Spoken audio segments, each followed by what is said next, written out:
What you're going to need for this project is the Blossom Sugar Art cutter and mould set, a small brush, some marzipan, some orange edible shimmer, some petal base by Gem, and also a nylon rolling pin or a non-stick rolling pin. Hi there, I'm Gareth from the Cake Warehouse.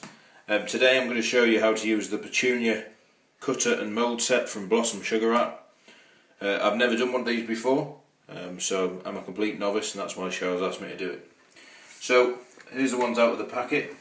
What you've got is the actual mould itself, which is silicone based. It's quite robust, so the kids can use it. They're probably not going to break that. And the other thing that you get as well in the kit is the actual stainless steel cutter. Again, that'll give you the shape of the petunia, so you can put it into the mould. So we'll get started. So what I've done first is I've put some petal base just on the worktop, and I've also put a little bit of petal base on the mould itself, just to act as a release agent, so we're not going to get it stuck on there. So we'll start off. So I'm going to use marzipan instead of any icing, because I prefer marzipan. So we'll put that on the worktop, roll it out, not too thin, because we are going to compress it when we put it into the mould. So get the stainless steel cutter, and as normal, like any cookie or cutter that you use, it gives you the nice shape, the petunia. So again, there's some petal base on the worktop already, so that'll make it slightly tacky, just so we can put some shimmer on it later. So we'll take the mould, there it is, and what you do is put your shape into the mould. So just line that up.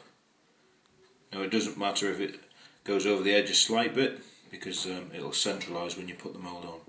So what we're going to do is just fold that across into the middle and just put a slight bit of pressure on until you start seeing it slightly coming out the edge, and then just take that pressure off, and you'll see it's transferred onto the other side, and it's got a nice imprint there. So we can just drop that out of the mould. So there we go, there's the petunia. And then what we could do from that is we can use a shimmer on it, and again we've got the petal base on the shimmer. Now this is the edible shimmer, so it's all edible from Blossom Sugar Art. And what we're going to do is we're just going to use a small brush and just use a shimmer. Start from the middle and work your way out, and just go all the way around to give it a nice orange colour. Another thing that you can do with this is either on the centre of the mould, if you're going to be using white icing, is put a piece of marzipan to give you a yellow colour, or make a yellow ball and just pop it in the centre of the mould first, which will give you the pollen. Failing that, we also supply the pollen, which you could just put it in the middle there. So there's my first attempt at a petunia. You can put that on top of your cupcakes or your wedding cakes, whatever you want, but I'll probably eat that now.